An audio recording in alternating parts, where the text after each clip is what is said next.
Halo semuanya, di video ini kita akan belajar tentang keuangan negara.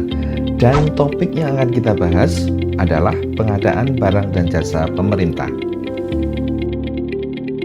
Kita belajar dulu terkait dengan historis peraturan terkait pengadaan barang dan jasa pemerintah. Pada tahun 2010, pemerintah mengeluarkan peraturan presiden nomor 54 tahun 2010. Ini adalah peraturan yang mengatur pengadaan barang dan jasa pemerintah. Nah, Perpres 54 tahun 2010 ini sebenarnya menggantikan Kepres 80 tahun 2003 yang merupakan peraturan sebelumnya terkait dengan pengadaan barang dan jasa pemerintah. Nah, Kepres 80 tahun 2003 sendiri pun sudah diubah berkali-kali sampai 7 kali perubahannya sebelum dicabut dengan Perpres nomor 54 tahun 2010 ini. Jadi sebenarnya historis terkait dengan pengadaan barang dan jasa pemerintah ini banyak sekali. Ada peraturan kemudian diperbarui dengan peraturan yang lain, diubah dengan peraturan lain, dicabut dengan peraturan lain dan sebagainya. Intinya adalah pemerintah ingin praktik pengadaan barang dan jasa pemerintah di Indonesia itu berjalan dengan efektif, berjalan dengan efisien, bisa dipertanggungjawabkan, dan bisa mengikuti perkembangan modernisasi perdagangan, perkembangan IT dan sebagainya. Oke. Jadi Perpres 54 tahun 2010 pun diubah sampai 4 kali perubahannya dengan Perpres nomor 35 tahun 2011. Ini perubahan pertamanya. Ini ada klausul tambahan terkait dengan penunjukan langsung jasa konsultan hukum. Kemudian Perpres 35 tahun 2011 diubah lagi setahun kemudian dengan Perpres nomor 70 tahun 2012. Ini merupakan perubahan kedua atas Perpres 54 tahun 2010. Kemudian diubah lagi dengan perubahan ketiga yaitu Perpres 172 tahun 2014, dan akhirnya diubah lagi dengan Perpres nomor 4 tahun 2015 yang merupakan perubahan keempat dari Perpres nomor 54 tahun 2010 dan seterusnya. Jadi sekali lagi pemerintah itu pengen menyesuaikan pengadaan barang dan jasa pemerintah itu agar lebih efektif dan bisa mengikuti perkembangan zaman, perkembangan perdagangan dan yang lain-lain. Oke. Dan Perpres 54 tahun 2010 ini yang telah diubah sebanyak 4 kali ini akhirnya dicabut. Akhirnya tidak berlaku lagi dengan peraturan yang baru yang dikeluarkan oleh pemerintah, yaitu Perpres nomor 16 tahun 2018 tentang pengadaan barang dan jasa pemerintah atau PBJP. Oke. Dan ini adalah peraturan terkait pengadaan barang dan jasa yang saat ini berlaku di Indonesia. Dan pembahasan kita saat kita membahas pengadaan barang dan jasa pemerintah mengacu pada peraturan ini. Oke, kita mulai pembahasannya. Pembahasan kita kali ini terkait pengadaan barang dan jasa pemerintah ini terbatas pada konsepnya saja. Mungkin bisa kita bilang hanya kulit arinya saja. Kita tidak sampai masuk ke dalam bagaimana proses detail dalam pengadaan barang dan jasa pemerintah. Oke, jadi sekali lagi kita hanya konsep atau kulit ari atau kulit luarnya saja. Oke, kita mulai dengan definisi. Apa itu sebenarnya pengadaan barang dan jasa pemerintah? Oke, sesuai dengan namanya sebenarnya telah jelas ya pengertian dari pengadaan barang dan jasa pemerintah ini. Jadi ini sebenarnya adalah kegiatan pengadaan barang atau jasa oleh kementerian, lembaga, perangkat daerah yang dibiayai oleh APBN atau APBD. Yang prosesnya dimulai dari identifikasi kebutuhan sampai dengan serah terima hasil pekerjaan. Oke, ini adalah definisi yang kita ambil dari Perpres nomor 16 tahun 2018 tentang pengadaan barang dan jasa pemerintah. Kita pasti sudah tahu ya item-itemnya dari pengertian tadi ya. Jadi kalau kementerian di sini berarti maksudnya adalah perangkat pemerintah yang membidangi urusan tertentu. Kalau lembaga adalah organisasi non-kementerian yang dibentuk untuk melaksanakan tugas tertentu. Sedangkan perangkat daerah adalah unsur pembantu kepala daerah atau DPRD dalam penyelenggaraan urusan pemerintahan yang ada di daerah. Oke, jadi seperti itu pengertian dari pengadaan barang atau jasa pemerintah. Selanjutnya, kenapa pemerintah itu harus mengatur pengadaan barang dan jasa ini? Kenapa peraturannya itu terus direvisi, terus diperbarui, dan seterusnya? Kenapa seperti itu? Apa sih sebenarnya urgensi dari pengadaan barang dan jasa pemerintah? Ini yang akan kita bahas. Nah, PBJ ini sangat penting sekali dalam rangka pembangunan nasional. Jadi kita tahu kan sebenarnya kalau PBJ itu dalam rangka untuk memperoleh barang, memperoleh jasa yang digunakan dalam rangka pembangunan nasional, meningkatkan layanan publik dan juga perkembangan perekonomian.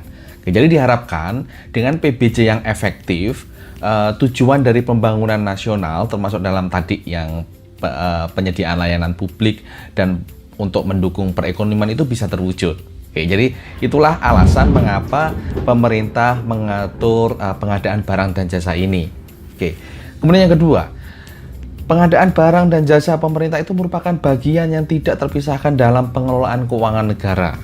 Oke, kita tahu dalam rangka pengadaan barang dan jasa, pemerintah harus mengalokasikan anggarannya untuk belanja. Nah ini, jadi semuanya merupakan bagian dari keuangan negara dan konsekuensinya, kalau ini merupakan bagian pengelolaan keuangan negara harus dikelola dengan baik, harus mengikuti tata kelola pemerintahan yang baik, good governance, dan juga perlu bisa dipertanggungjawabkan, prinsip akuntabilitas. Oke. Kemudian yang ketiga, alasannya seperti apa?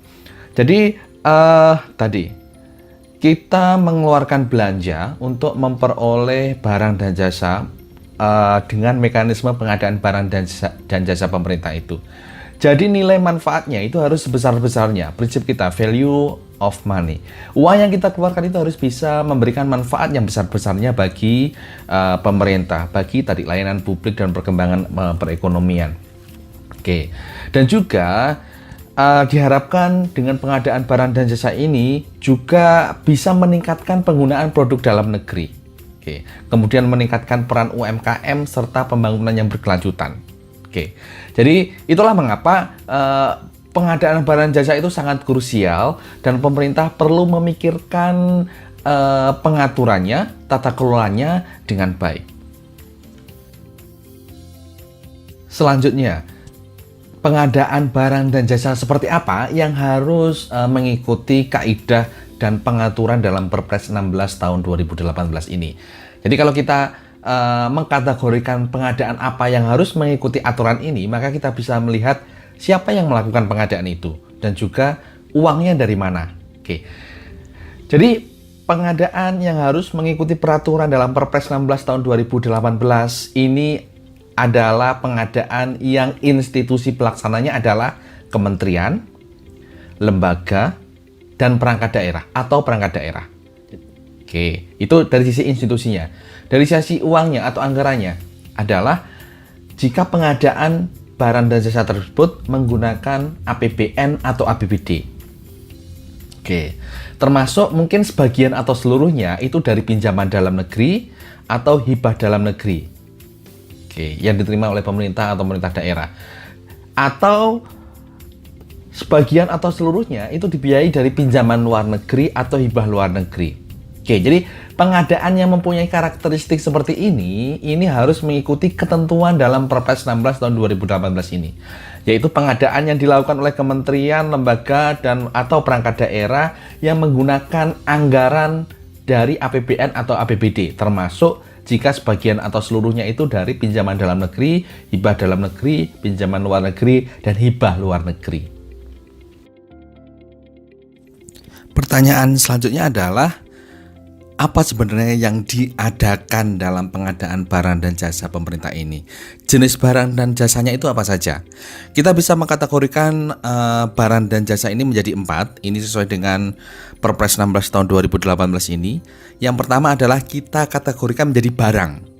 Oke, jadi pengertian barang ini adalah setiap benda, baik berwujud maupun tidak berwujud, bergerak maupun tidak bergerak, yang dapat diperdagangkan, dipakai, dipergunakan atau dimanfaatkan oleh pengguna barang. Ini definisi barang. Oke. Kemudian yang kedua adalah Pekerjaan konstruksi. Jadi sesuai dengan namanya, pekerjaan konstruksi ini adalah keseluruhan atau sebagian kegiatan yang meliputi pembangunan, pengoperasian, pemeliharaan, pembongkaran, dan pembangunan kembali suatu bangunan.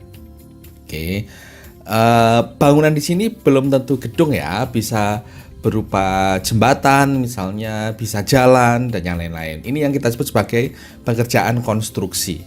Termasuk pekerjaan dalam persiapan lahan, penggalian dan atau penataan lahan, landscaping, dan yang lain-lain.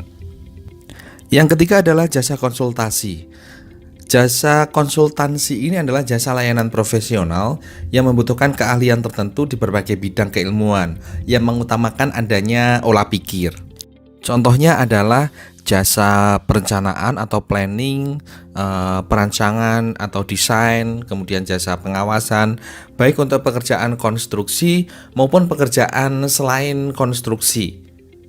Selanjutnya adalah jasa lainnya. Jasa lainnya ini adalah jasa non-konsultansi atau jasa yang membutuhkan peralatan, metodologi khusus, dan atau keterampilan dalam suatu sistem tata kelola yang telah dikenal luas di dunia usaha untuk menyelesaikan suatu pekerjaan. Misalnya apa? Misalnya jasa boga atau catering service, kemudian jasa cleaning service, kemudian jasa asuransi, perbankan dan keuangan, kemudian ada pencetakan dan penjilitan, jasa fumigasi. Fumigasi ini kalau di perpustakaan penyemprotan untuk mencegah jamur itu ya. Kemudian ada jasa akomodasi, jasa angkutan penumpang dan sebagainya. Pokoknya yang selain jasa konsultansi tadi. Oke.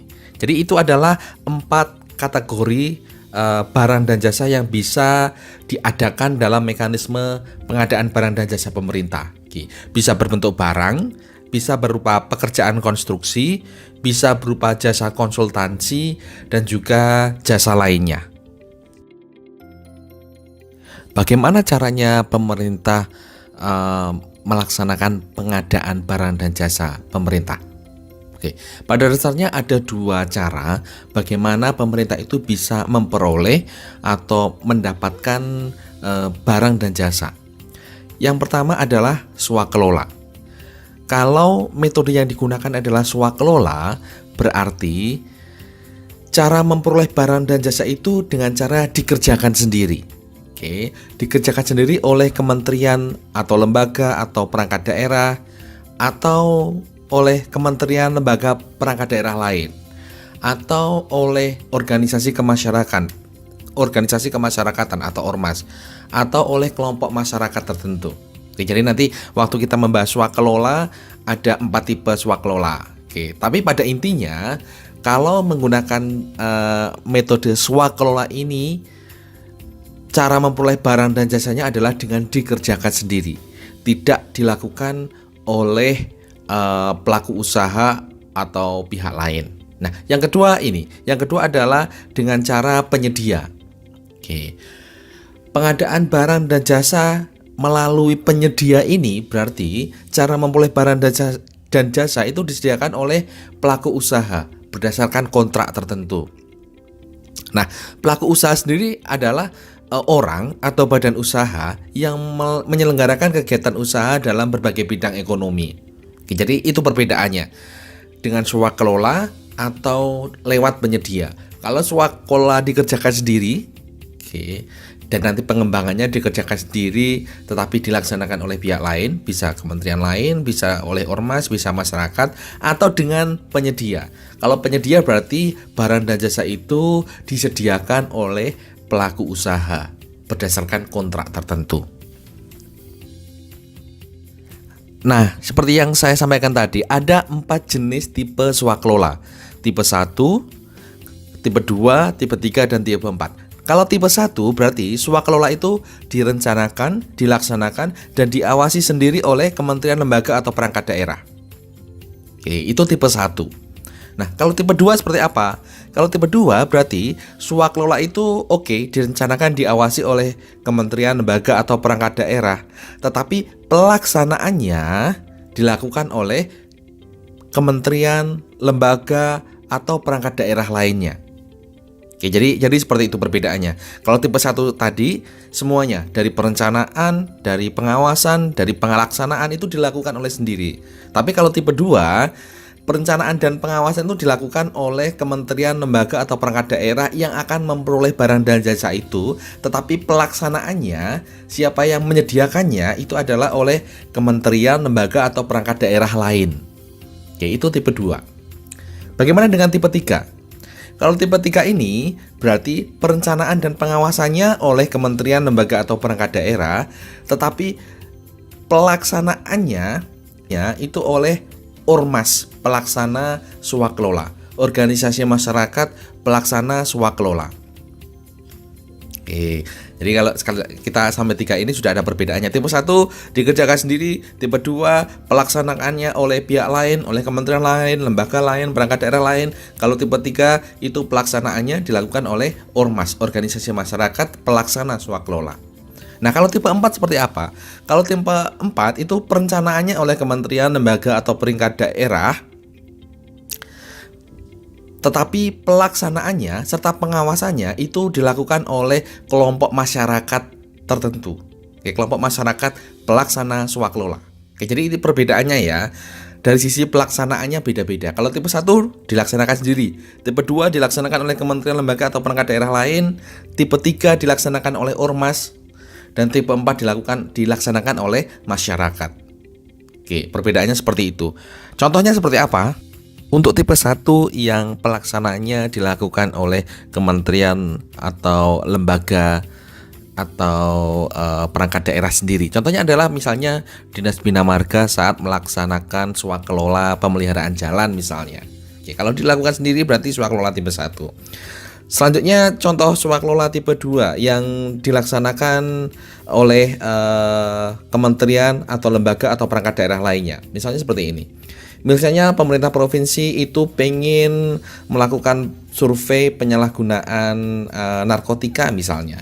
Karena tidak bisa dilakukan oleh sendiri, maka meminta bantuan kepada Badan Pusat Statistik misalnya. Oke, jadi tipe yang semacam ini, perencanaan dan pengawasannya dilaksanakan oleh perangkat daerah sendiri, tetapi dilaksanakan oleh kementerian atau lembaga lain. Ini berarti contoh tipe 2. Kalau tipe 3 yang dilaksanakan oleh ormas seperti apa? Misalnya adalah swakelola yang dilakukan oleh organisasi masyarakat, misalnya apa ya? Misalnya ICW, misalnya Indonesian Corruption Watch misalnya. Atau mungkin Karang Taruna tertentu misalnya. Itu berarti swakelola tipe 3. Kalau swakelola tipe keempat seperti apa? Dilaksanakan oleh masyarakat itu contohnya apa? Contohnya adalah perbaikan saluran air di desa. Oke, melibatkan masyarakat. Melibatkan misalnya contohnya adalah proyek padat karya misalnya. Oke, dilaksanakan oleh masyarakat sendiri. Pemeliharaan MCK atau pekerjaan sederhana lainnya misalnya. Contoh semacam ini berarti adalah swakelola tipe keempat. Oke. Direncanakan oleh kementerian atau lembaga atau perangkat daerah, tetapi pelaksanaannya bahkan termasuk pengawasannya itu dilakukan oleh masyarakat sendiri. Sekarang kita bahas apa tujuan pengadaan barang dan jasa pemerintah. Oke, yang pertama pasti tentunya kalau kita bicara pengadaan barang dan jasa pemerintah adalah agar pemerintah itu memperoleh barang dan jasa yang akan digunakan untuk pelayanan masyarakat atau mendukung tugas dan fungsi dari instansi pemerintah tersebut. Menghasilkan barang jasa yang tepat untuk setiap uang yang dibelanjakan. Tepat di sini berarti kualitas, jumlah, waktu, biaya, lokasi, dan penyedia. Oke, itu tujuan utamanya. Tetapi selain itu, pemerintah juga mempunyai tujuan yang lain saat melaksanakan pengadaan barang dan jasa pemerintah. Apa saja misalnya? Yang kedua, tujuan yang kedua adalah untuk meningkatkan produksi dalam negeri. Oke, karena pengadaan barang dan jasa itu sebagian besar kalau bisa diadakan oleh penyedia dari dalam negeri, pasti akan dilaksanakan oleh penyedia dalam negeri sehingga bisa meningkatkan produksi dalam negeri. Oke, yang nanti pada gilirannya karena meningkatkan produksi dalam negeri berarti mendukung pertumbuhan ekonomi yang ada di negara tersebut. Oke, itu tujuan pemerintah. Yang ketiga adalah untuk meningkatkan peran serta UMKM. Oke, UMKM ini adalah suatu penyangga perekonomian yang penting di Indonesia kalau kita lihat sektor UMKM ini sebenarnya kalau kita hitung proporsinya merupakan penyumbang terbesar dari PDB kita. Penyumbang terbesar yang merekrut atau menarik tenaga kerja, menyerap tenaga kerja yang ada di Indonesia. Oke, jadi diharapkan mereka bisa menyuplai barang dan jasa mereka ke instansi pemerintah, jadi bisa meningkatkan peran UMKM ini. Kemudian tujuan lainnya adalah untuk meningkatkan peran pelaku usaha nasional. Oke, pemikirannya sama seperti yang saya sampaikan tadi. Kemudian untuk mendukung pelaksanaan penelitian dan pemanfaatannya, kemudian meningkatkan keikutsertaan industri kreatif, mendorong pemerataan ekonomi, dan juga untuk mendorong pengadaan berkelanjutan. Ini adalah tujuan-tujuan mengapa pemerintah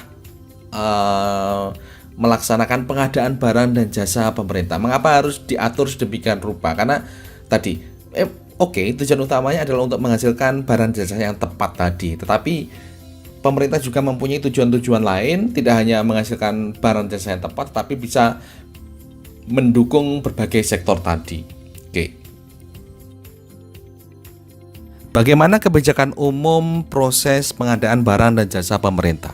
Oke, kalau kita bicara kebijakan berarti ini adalah bagian dari strategi untuk mencapai tujuan pengadaan barang dan jasa. Tujuan pengadaan barang dan jasa sudah kita ulas tadi di slide sebelumnya. Oke, jadi kebijakan umum proses pengadaan barang dan jasa pemerintah itu apa saja? Oke, paling enggak ada 9 jenis ini. Yang pertama, untuk meningkatkan kualitas perencanaan pengadaan barang dan jasa. Oke, yang kedua adalah untuk melaksanakan pengadaan barang dan jasa yang lebih transparan, terbuka, dan kompetitif. Kemudian yang ketiga adalah untuk memperkuat kelembagaan dan SDM PBJ, pengadaan barang dan jasa, termasuk agen pengadaan. Oke, nanti agen pengadaan itu apa nanti akan kita bahas. Yang keempat adalah untuk mengembangkan e-marketplace pengadaan barang dan jasa. Oke, jadi saat pemerintah mendorong penggunaan pengadaan barang dan jasa secara elektronik, dalam hal yang sama pemerintah juga membangun yang kita sebut sebagai e-marketplace ini. Oke, dan dengan adanya peraturan terkait dengan pengadaan barang dan jasa, pemerintah pengen mengembangkan e-marketplace yang sudah ada ini agar bisa berkembang dan bisa memberikan manfaat yang lebih kepada pemerintah sendiri dan juga bisa mendukung tadi yang beberapa sektor usaha tadi.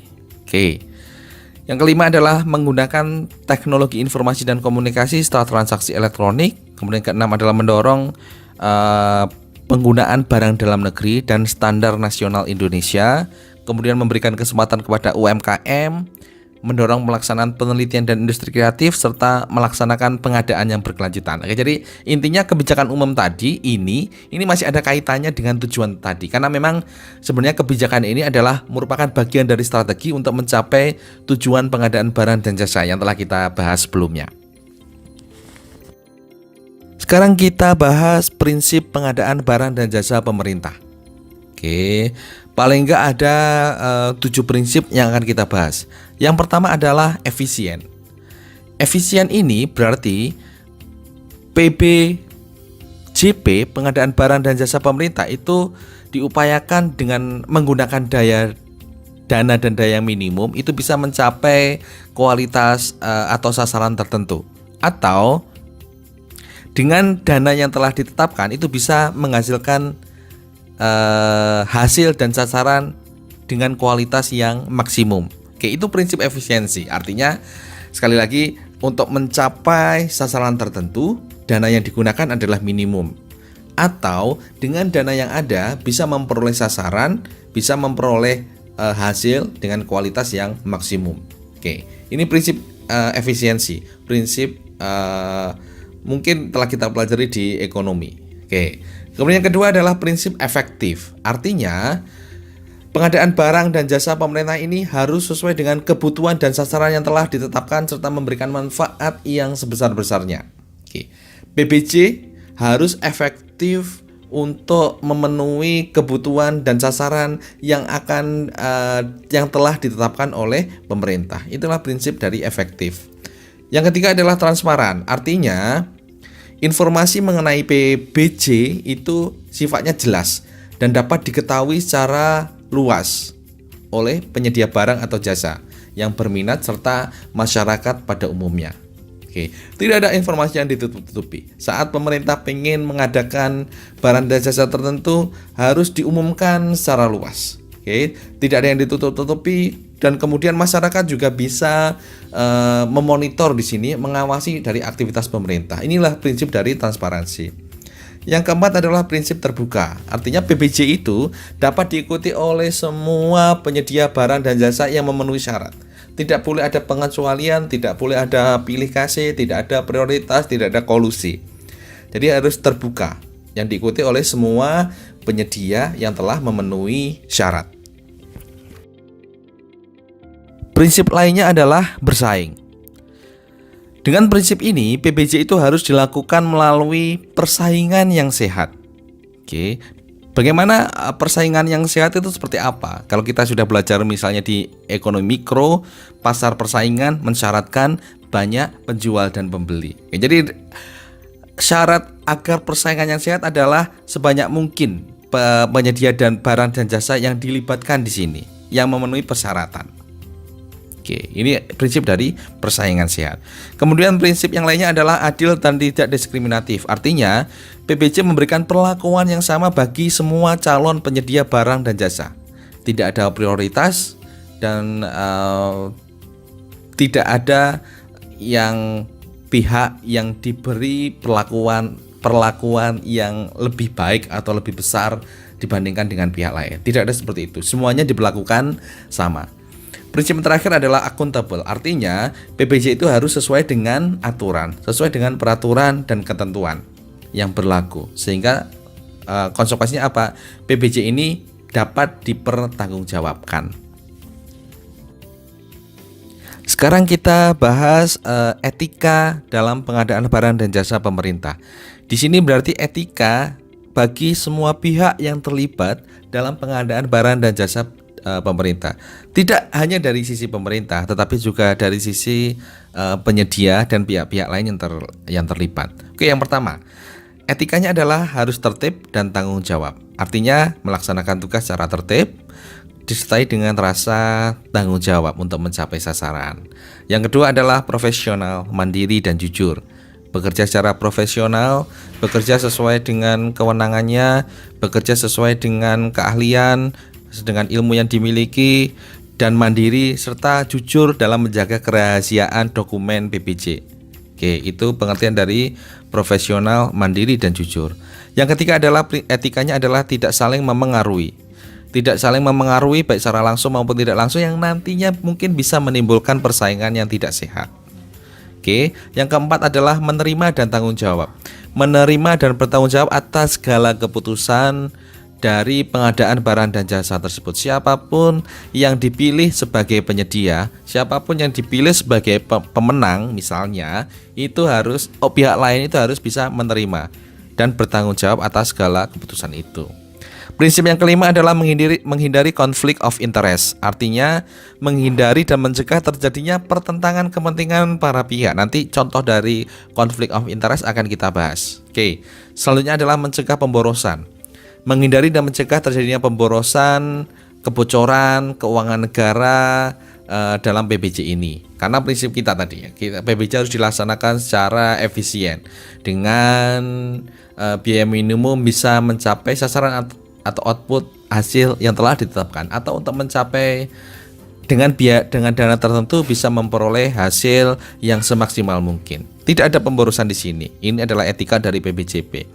Kemudian adalah menghindari dan mencegah penyalahgunaan wewenang dan atau kolusi dengan tujuan untuk mungkin keuntungan pribadi, golongan, kelompok yang secara langsung maupun tidak langsung itu akan merugikan negara. Itu juga harus dihindari. Dan yang terakhir, etika dalam pengadaan barang dan jasa pemerintah adalah tidak menerima, menawarkan atau menjanjikan untuk memberi atau menerima hadiah.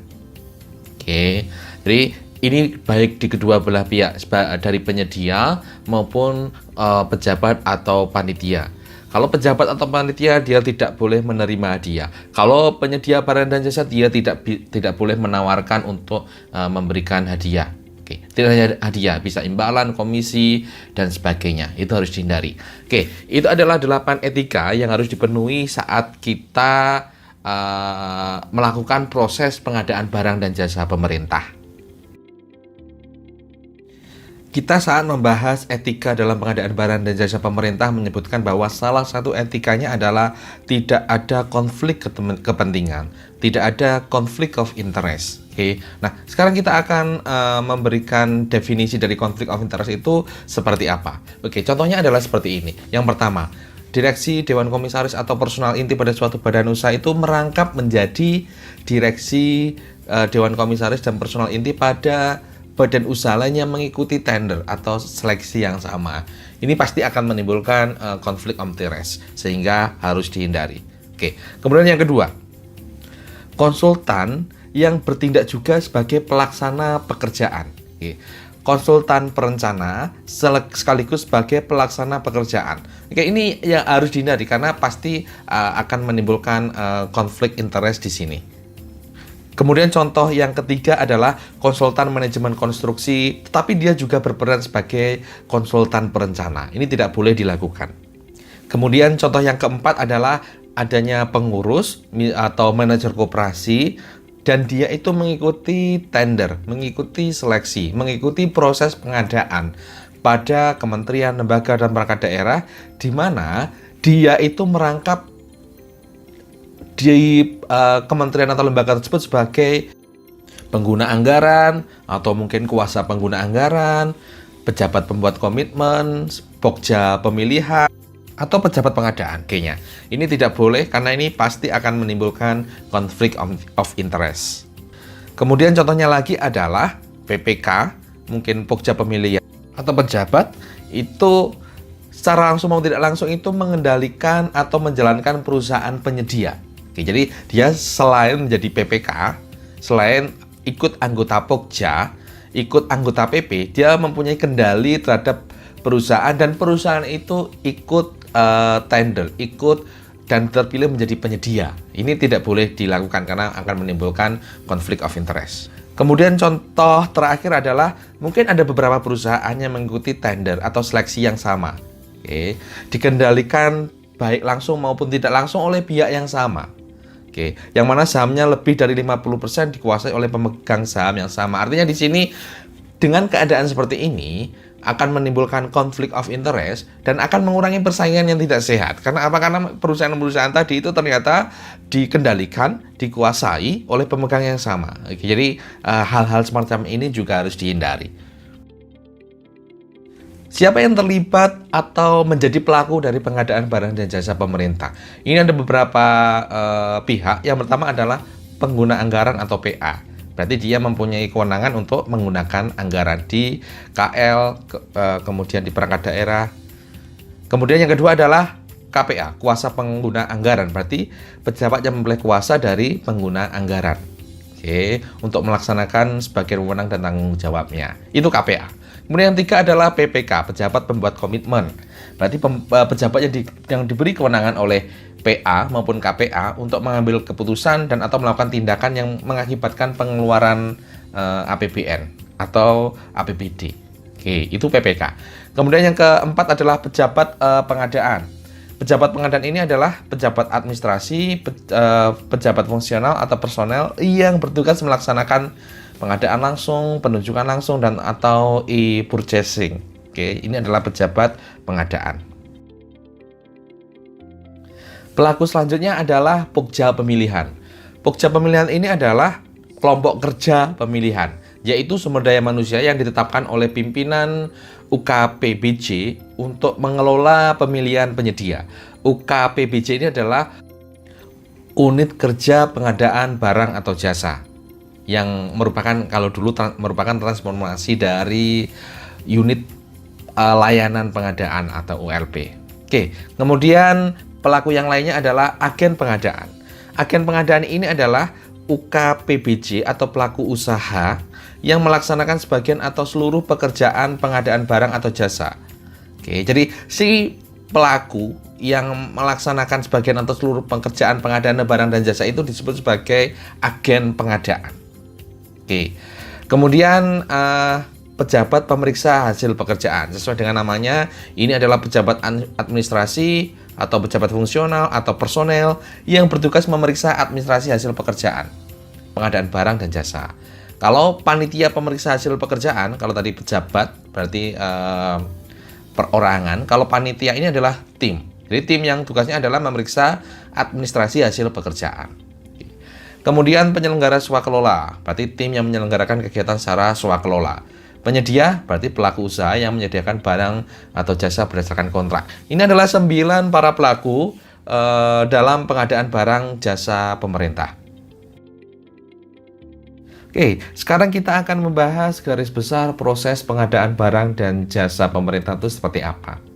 Pada intinya, proses PBJ ini kita bisa kelompokkan menjadi 3 tahap. Perencanaan, setelah itu persiapan, setelah itu pelaksanaan PBJ. Dalam tahap perencanaan, tahap-tahapan yang akan dilalui adalah yang pertama, identifikasi kebutuhan. Identifikasi kebutuhan barang atau jasa itu dilakukan berdasarkan rencana kegiatan yang ada di dalam rencana kerja kementerian atau lembaga atau perangkat daerah. Dan ini kapan dilakukan identifikasi kebutuhan? Kalau pengadaannya itu akan dilakukan di tahun depan, berarti di tahun ini itu sudah harus dilakukan identifikasi kebutuhannya. Jadi 1 tahun sebelum dilakukan pengadaan itu sudah harus diidentifikasi kebutuhannya apa saja. Setelah identifikasi kebutuhan, kemudian penetapan barang atau jasa. Penetapan barang atau jasa, ya mungkin jenisnya bisa berupa barang, bisa berupa pekerjaan konstruksi, bisa berupa jasa konsultansi, dan atau jasa lainnya. Termasuk spesifik barangnya seperti apa, itu sudah harus ditetapkan di tahap perencanaan ini. Setelah ditetapkan barang atau jasanya seperti apa, kemudian ditetapkan juga cara pengadaannya seperti apa. Apakah dengan swakelola atau dengan cara melalui penyedia. Oke. Setelah itu ditetapkan jadwal pengadaan. Jadwal pengadaan terdiri atas dua hal. Yang pertama adalah jadwal persiapan pengadaan. Kemudian yang kedua adalah jadwal pelaksanaan kegiatan. Itu sudah harus diidentifikasikan. Setelah itu ditetapkan juga anggaran pengadaannya apa saja. Oke. Jadi kalau kita menentukan anggaran pengadaan di tahap perencanaan ini, maka harus mempertimbangkan 2 hal. Berapa biaya barang atau jasa yang dibutuhkan tersebut, dan juga biaya pendukungnya. Jadi tidak hanya nilai nominal dari barang atau jasa yang dibutuhkan yang akan diadakan, tetapi juga harus memperhitungkan biaya pendukung. Biaya pendukung itu apa? Misalnya pelatihan, kemudian instalasi, administrasi, dan sebagainya. Oke, itu adalah tahap perencanaan. Setelah itu ke tahap persiapan. Di tahap persiapan ini mungkin kita bisa mulai mengelompokkan untuk swakelola dan untuk melalui penyedia. Untuk swakelola, yang pertama dilakukan adalah penetapan sasaran. Penetapan sasaran pekerjaan swakelola. Nanti outputnya apa, hasilnya apa, sasarannya seperti apa, itu harus ditetapkan di sini. Siapa yang menetapkan? Pengguna anggaran atau kuasa pengguna anggaran. Oke.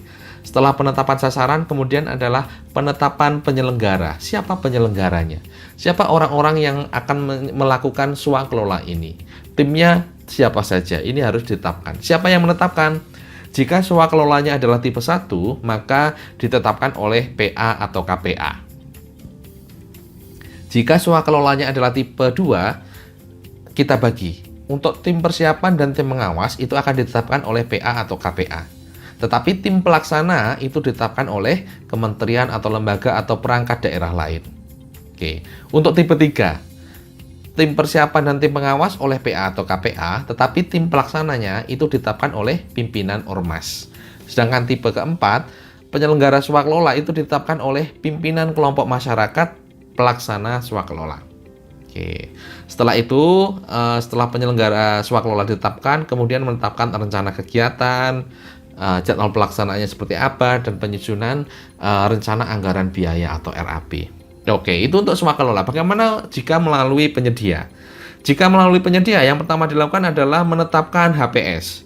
HPS ini adalah harga perkiraan sendiri. Oke, yang merupakan perkiraan harga barang atau jasa. Siapa yang menetapkan? Yang menetapkan adalah pejabat pembuat komitmen atau PPK. Oke. Kemudian menetapkan rancangan kontraknya seperti apa, menetapkan spesifikasi teknis atau kerangka acuan kerja atau TOR, Term of Reference, seperti apa. Kemudian juga menetapkan berapa uang muka, jaminan uang muka, jaminan pelaksanaan, jaminan pemeliharaan, sertifikat garansi, dan atau penyesuaian harga.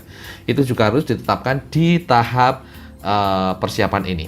Oke, di tahap terakhir adalah tahap pelaksanaan pengadaan barang atau jasa. Nah, di tahap pelaksanaan ini untuk swakelola berarti swakelola itu dilaksanakan. Kalau sudah selesai ada pembayaran, setelah itu dan selain itu ada pengawasan dan pertanggungjawaban dari swakelola itu.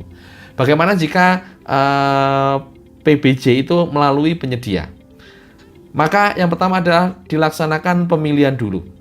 Oke. Pemilihan ini bisa bermacam-macam, bisa dengan e-processing, dengan pengadaan langsung, penunjukan langsung, tender atau seleksi, atau tender cepat.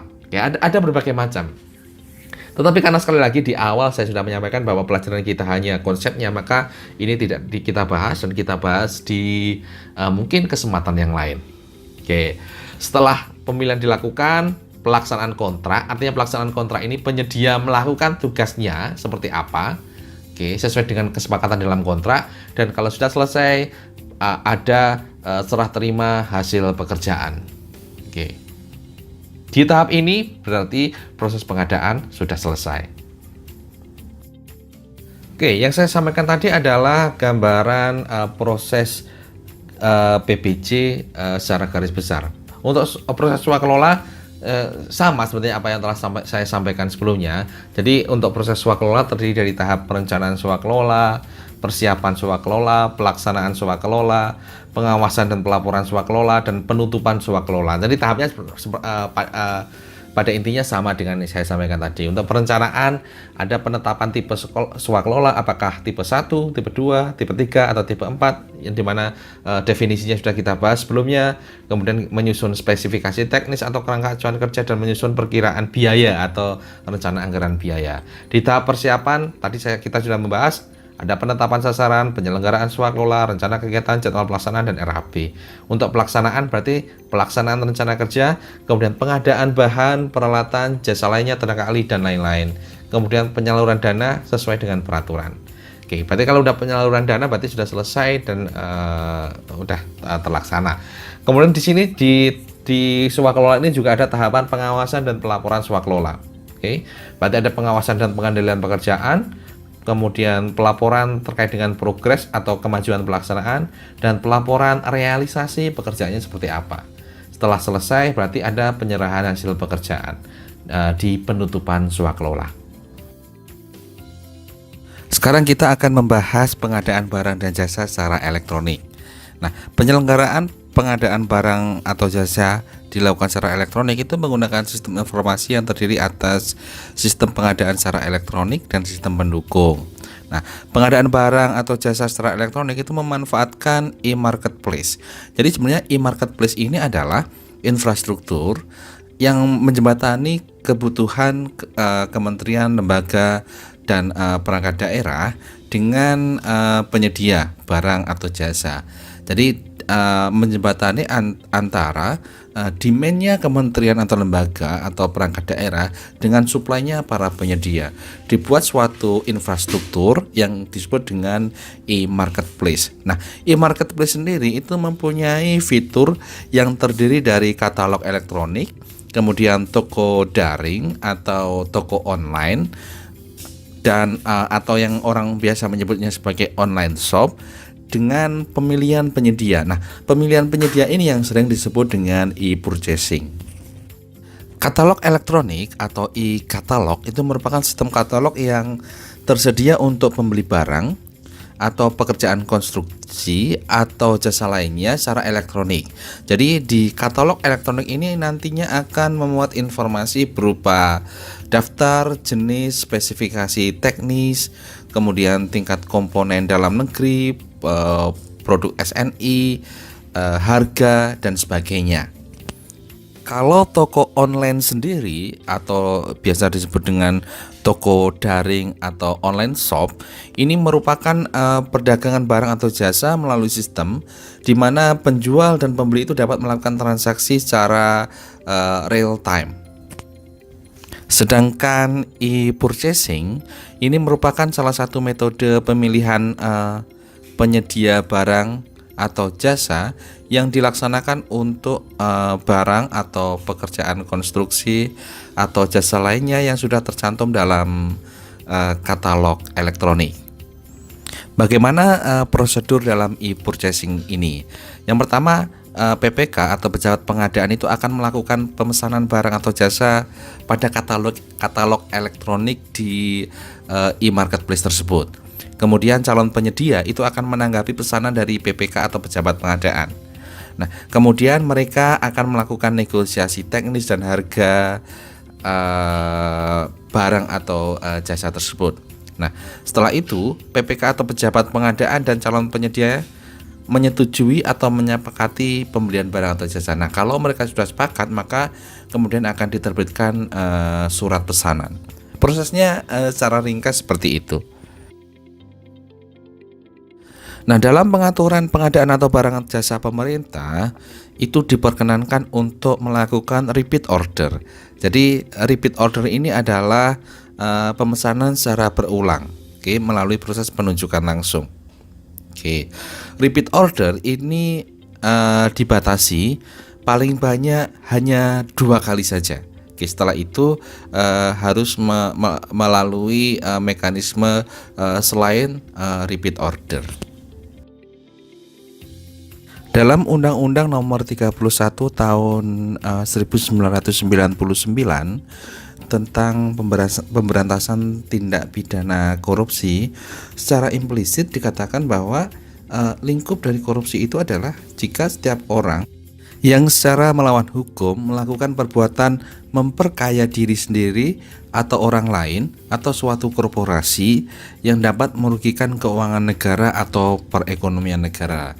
Sebenarnya kelanjutan dari pasal ini adalah bisa dipidana dengan pidana penjara seumur hidup atau pidana penjara paling singkat 4 tahun dan paling lama 20 tahun dan denda sedikitnya 200 juta dan paling banyak 1 miliar rupiah.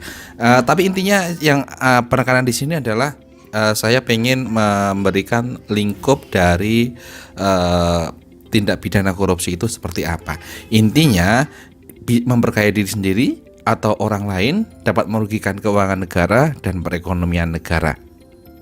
Nah, bentuknya apa saja? Bentuknya bisa bermacam-macam, dari penyuapan, kemudian penggelapan, pemberian komisi, pemerasan, penyalahgunaan wewenang, pilih kasih, nepotisme, sumbangan ilegal, pemalsuan, dan sebagainya. Itu adalah jenis-jenis beberapa tindakan yang bisa dikategorikan sebagai tindakan korupsi. Nah, di pengadaan atau barang dan jasa ini sangat rentan terkait dengan potensi korupsi ini, di berbagai level. Jadi etika dalam pengadaan barang jasa yang telah kita jelaskan tadi, yang telah kita pelajari tadi harus tetap ditegakkan sehingga pengadaan barang dan jasa itu terhindar dari potensi korupsi ini. Oke, sekarang kita akan mempelajari beberapa ketentuan pengadaan barang dan jasa dalam masa COVID-19 ini.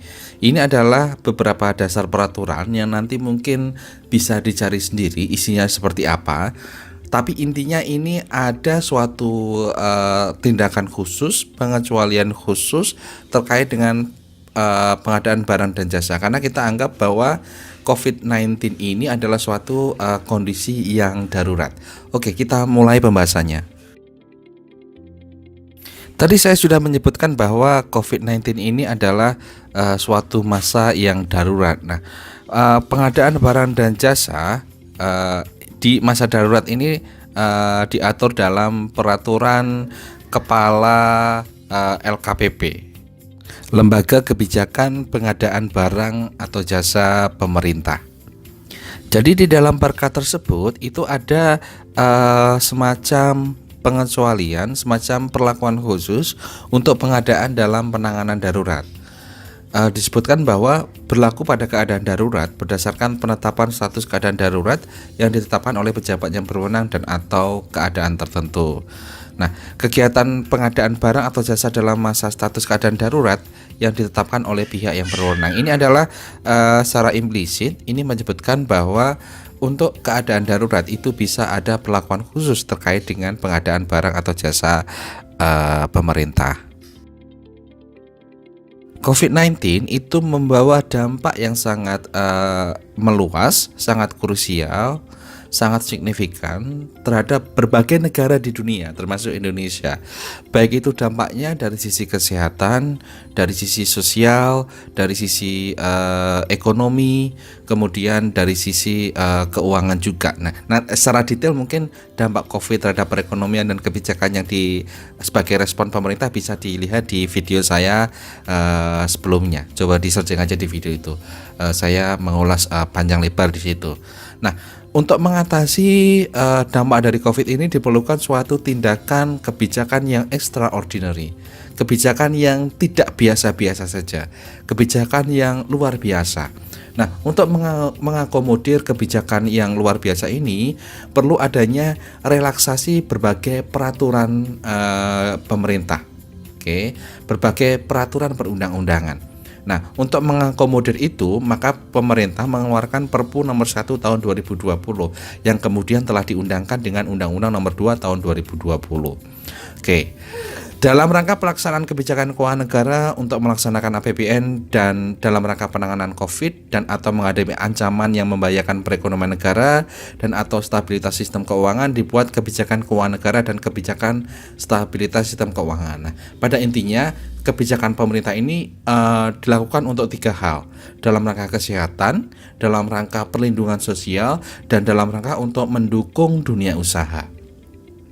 Nah, dalam melaksanakan kebijakan tersebut, pemerintah dapat melakukan tindakan yang berakibat pengeluaran atas beban APBN. Dalam rangka 3 hal tadi.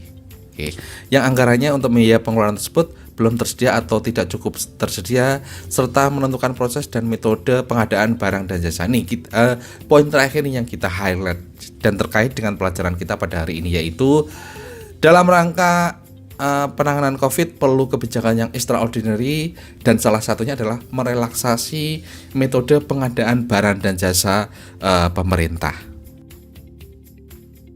Lebih spesifik lagi terkait dengan relaksasi pengadaan barang dan jasa ini tertuang dalam Instruksi Presiden nomor 4 tahun 2020 bahwa untuk mempercepat pelaksanaan pengadaan barang dan jasa dalam rangka untuk mendukung percepatan penanganan COVID-19 dengan mempermudah dan memperluas akses sesuai dengan Undang-Undang Nomor 24 Tahun 2007 tentang Penanggulangan Bencana dan peraturan lain tentang bencana dan darurat. Mempercepat pelaksanaan pengadaan barang dan jasa, itu yang kita highlight. Nah, melakukan pengadaan barang dan jasa dalam rangka percepatan penanganan COVID-19 dengan melibatkan LKPP serta BPKP. LKPP tadi adalah Lembaga Kebijakan Pengadaan Barang dan Jasa Pemerintah. BPKP Badan Pengawas Keuangan dan Pembangunan. Kemudian melakukan pengadaan barang dan jasa alat kesehatan dan alat kedokteran untuk penanganan COVID-19 dengan memperhatikan barang dan jasa sesuai dengan standar yang ditetapkan oleh Kementerian Kesehatan. Kemudian di sini juga perlu melibatkan APIP, Aparat Pengawas Internal Pemerintah. APIP mengawasi dan memberikan pendampingan untuk kegiatan pengadaan barang atau jasa dalam penanganan keadaan darurat sejak proses perencanaan sampai dengan pembayaran. Tadi ada relaksasi, tetapi perlu adanya pendampingan APIP di sini agar tidak ada penyelewengan. Nah, APIP itu akan melakukan audit atas laporan dan atau pengaduan dari masyarakat jika ada penyimpangan dan penyalahgunaan wewenang. Jadi ini adil ya dari dua sisi. Yang pertama ada relaksasi, tapi yang kedua adalah ada APIP, ada pengawasan di sini untuk mencegah adanya penyimpangan dan penyalahgunaan wewenang tersebut.